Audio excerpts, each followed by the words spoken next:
Hi everyone, Michelle here, and welcome to the Daily M podcast. Malcolm Gladwell, author of Blink, Tipping Point, The Outliers, and most recently David and Goliath, spoke at De Anza College as part of their Celebrity Forum speaker series.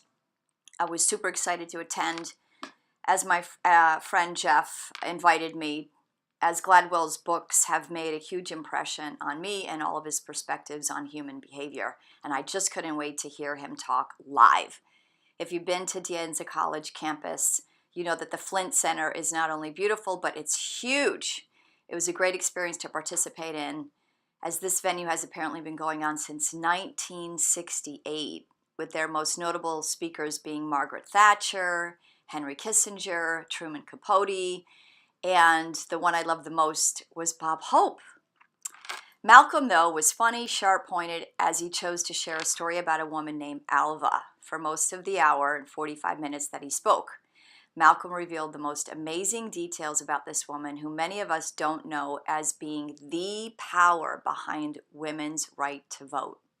In true Malcolm style, what you're about to know of Alva and her oh-so-rich and highly publicized life can arguably be more potent and meaningful than her influence on the amendment itself.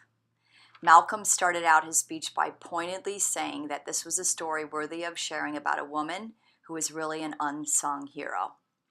I wish that I could spend the time and the words here to spell out the entire story of what Malcolm so painstakingly came to know through his extensive and exhaustive research on Alva's life. It isn't the point of the essay.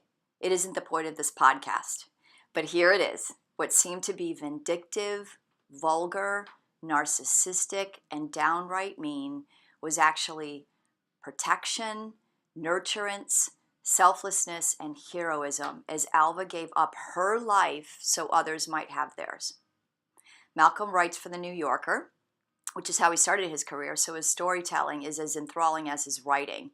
He captures your imagination, convincing you of a point of view only then to give you a much broader one. I loved it, as I saw how we can all benefit from learning that our outlook on something, even when we know the facts, can alter and shift when we add in other elements that truly affect behavior.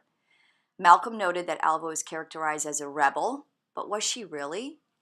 Is that what we label someone when they don't fit our cosmetic form of what is socially or morally acceptable, even when we don't know the whole story?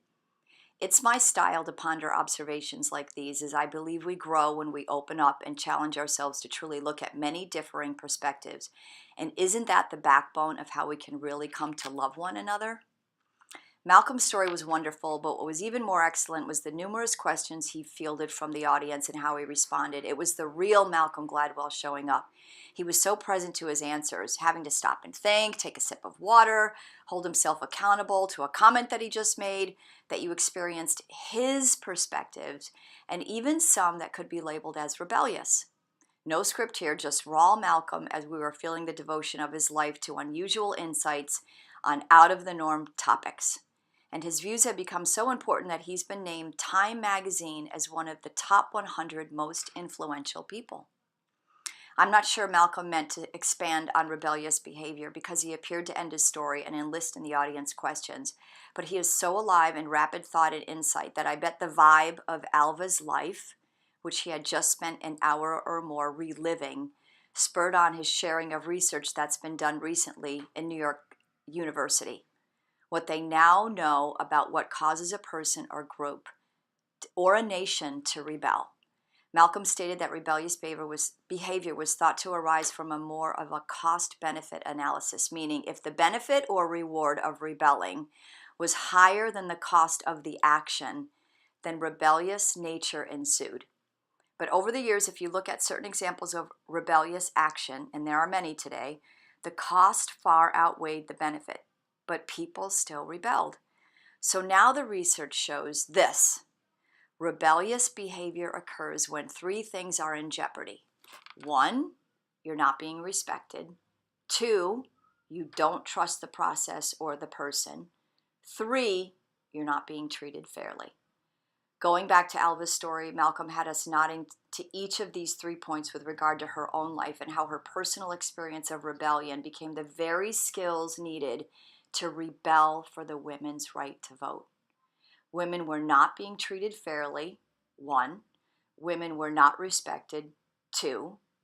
And women didn't trust the system or the men behind it, 3. I've thought about this a lot as it relates to our own practice. Do you recall having days when you wanted to rebel, giving up holding a posture, sitting out on a pose, being upset with the person in front of you for losing their balance, silently wanting to tell the teacher to stop talking, wanting to run out of the room and get more water, raising your hand to ask the teacher to turn on the fans? I know there are more of these notions and kind of fun to rally off, but as compelling as it sounded to you at the time, you didn't rebel and instead stayed the course. If Malcolm's research is true, then we could say that 1, you're being respected, 2, you're trusting the process, 3, that you feel you're being treated fairly. So you're not going to rebel.